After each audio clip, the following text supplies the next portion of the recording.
Alright, well, let's talk about the meta real quick. To be quite honest, I really do not enjoy the meta right now. I'm sorry about saying this so many weeks in a row, but really, I don't think Riot knows what they're doing at this point. Unfortunately, they keep pushing these strategies, or these strategies keep rising to the top that are just extremely hard to interact with, that just make for some colossally unfun games of Runeterra. Specifically this week, the big winner this week, or loser for the game, in my opinion, is DI Fiora Shen, is really popular right now, and the combination of a ton of barrier spells plus Fiora's alternate wing condition combined with River Shaper drawing a bunch of spells means it's incredibly hard for any deck to interact with it. Because even if you're playing the control deck, you're never going to get Feel the Rush off because they have Deny for that, and you're going to have a hard time getting a Vengeance off for the same exact reason. And damage base removal isn't going to really work against Fiora, and you can't develop your own board either because then Fiora will kill that and win the game off of her win condition. But the deck can also go super aggro with its low drops, so you basically just lose to one way. You pick which way you want to lose to. You can either deal with their small board or build your own board presence to keep up with what their board's pulling out, or and then lose to Fiora, or you can just save for the Fiora and get slowly run over by their smaller units. So I don't think the meta is in a healthy spot right now. I'm hoping for some major changes next week, but I was hoping for that last week and we didn't get anything. I am excited, looking forward that they're supposedly doing something with Ezreal. I miss Ezreal. That was a really fun deck, and there's a lot of ways to interact with that combo compared to what we currently have. But yeah, the problem right now is you're either playing some extraordinarily fragile aggro deck where you could win a bunch of games, but there's just a couple really bad matchups that unfortunately are a large share of the meta right now, i.e. the Fiora Shen deck and also the Fielder Rush deck. Both are really bad for aggro. So you either play aggro and you lose to those large matchups, or you play combo and you have to deal with some really frustrating, long-winded mirror match, or just, you know, you're stuck grinding out against other decks. Like I've been picking up the Zed Lee Sin deck again because at least it can do something against the Fiora deck by comboing off, and it can also be semi aggro against the control deck. So but I don't like that deck either. I think it's bad for the meta, but unfortunately, it's like the only deck that has good answers to everything in a certain degree, anyways. But generally speaking, I haven't found a deck I actually enjoy at all since the changes. There's just nothing that's really fun because you just lose a ton of matchups based on the matchmaker. And it really does seem sometimes like their matchmaker is designed to give you the worst matchups when you switch and get a deck that you've never seen in forever, and that messes you up. But that's just me being a little too salty about it. But yeah, your choices are the combo decks, the aggro decks, or you could play Field of Rush and just hope you dodge Fiora Shen because you won't be able to get much through it. And then there's like DI Lux has also been on the rise again too, which also has Deny for the Field of Rush, so that can be pretty rough. But yeah, just in general, there's a lot of decks in which it feels like you don't have many answers. So I don't really like where the meta's at. They promised big changes next week. They promised Trundle changes. They promised Ezreal changes. They promised potentially Lee Sin changes again, that they might just set him back to where he was, which honestly would probably be for the best. So at least we have that to look forward to, but they have really flopped the last 3 or 4 balance patches in a row, so I am a little bit concerned, but hopefully we see some major changes next week and we can get some interesting things back into the meta, maybe a few more mid-range decks where we can actually have fairly fun and competitive games of Runeterra where there's a lot of options you can make and there's a lot of skilled decision making, because I do think that that's pretty lacking where we are now. It's just the combo decks just do their combo, and there's not much other decks can do about it, and they don't really have to worry about what specifically the other deck's doing. They just have to worry about their combo, which I personally don't think is pretty healthy for any game, honestly. Which I really love playing combo, but I do believe that that's a problem when basically all you have to worry about is your own deck and playing your own deck. I think that's when a card game is at its worst. That's what my problem was with Magic, with Modern, when they changed to the London mulligan is that it became a lot more just solitarying your deck and seeing how it goes. And I feel like that is where we are a lot right now. I get that people really got into the Fiora Shen deck because it does well against a lot of the current decks in the meta, but I have really not enjoyed Fiora for a long time, and so I'm not happy to see her back. But if you are looking for a deck that has a solid chance against the meta, that is a card that's really, or a deck that's really big right now and can hold its own against basically any deck in the format. So you can do that. I've been avoiding it because I just really do not like the mirror match of that deck. It's kind of miserable. But with that, let's look at a couple of different decks from the three that I just kind of mentioned: the aggro, the combo, and the control. Let's look at a couple of the more fringe ones, with the exception of one of the decks is pretty big right now. So let's look at the decks for this week's episode. First off, we have FN Ashe Sejuani Midrange, a classic midrange deck that relies on grinding out your opponent with low-costed large units. This combines Frostbite with Trifarian Glory Seeker / Culling Strike for a robust removal package. The new version runs more low-cost units to combat burn / aggro decks, plus more Frostbite effects for combo and Field Rush decks.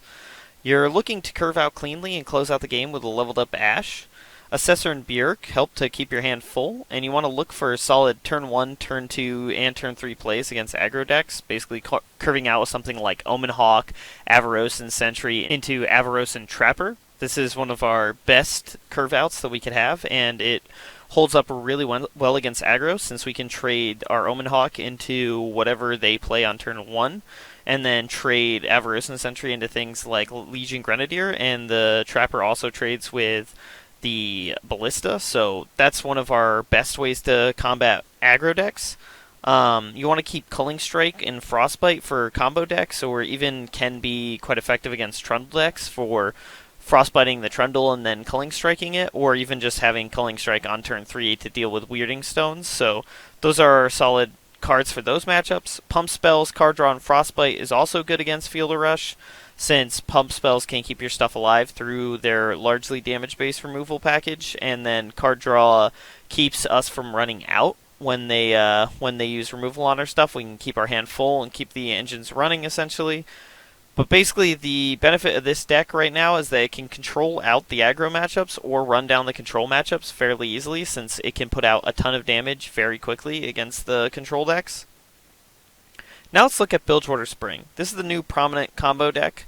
It's not exactly a new deck per se, but with the nerfs to Lee Sin, this deck has become even better, since it struggled a little bit in the Lee Sin matchup, and now it's good against burn, and Starspring gives it a reliable way to win against control.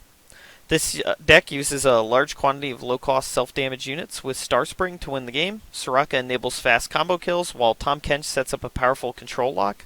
Lots of pump and protection spells to keep key pieces like Tahm Kench alive, with things like Astral Protection to keep essentially your opponent from dealing with what you've got going on, whether this is just making it so your Tahm Kench can eat a lot of things without dying through Astral Protection, or even just using it with, say, a Broadback Protector to ensure that you continue to gain life every single turn, and you can usually out-tempo aggro.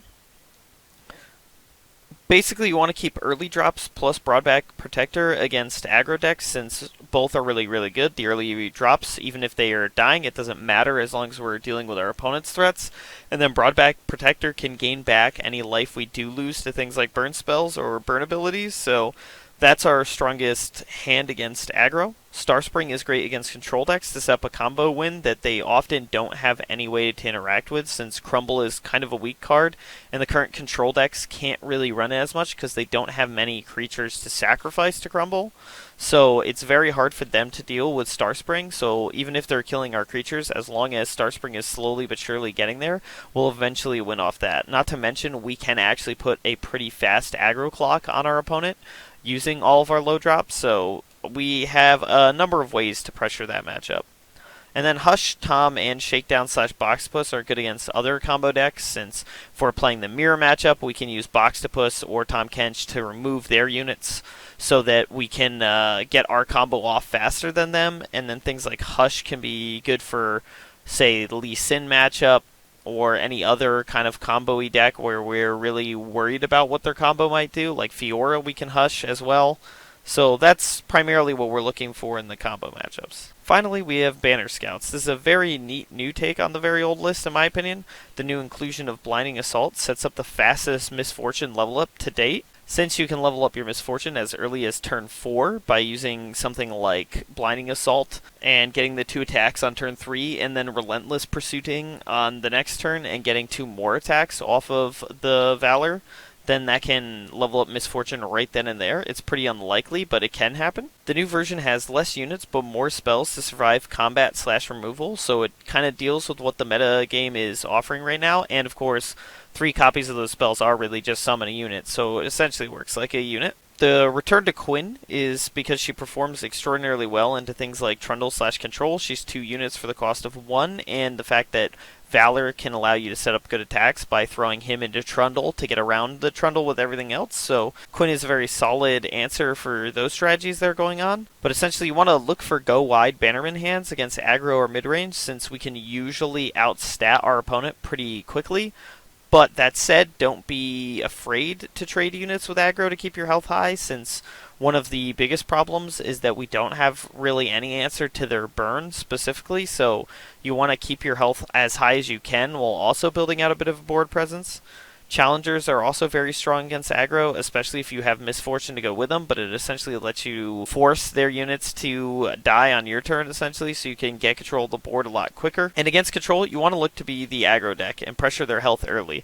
So this is really good with solid curve outs like Sithri or Fleet Feather into a nice strong 2-drop or another 2 1-drops, and then into one of our power 3-drops, and just keep things running. Don't be afraid to keep things like Sharp Sight or Ranger's Resolve just to keep your units alive, and Sharp Sight can also be used to deal a lot of damage.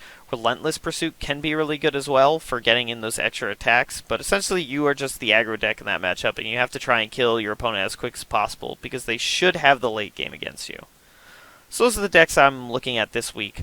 I think the meta is in a reasonable place to see a resurgence of Bannerscouts or Sejuani midrange. Bilgewater Spring is definitely the most reliable or most seen combo deck on the ladder right now after Lee Sin's nerfs, so that's a good way to go if you do like combo decks and you want something where you've got a unique way to play into every matchup where it's not just seeing a matchup and you're like, alright, I'm definitely dead here, because at least you can be an aggro deck, you can be a control deck, and you can be a combo deck with that, so that's a reasonable deck to check out if you like combo. So, thanks for watching the video. If you enjoyed the video, leave a like, comment below, and subscribe for more videos just like it.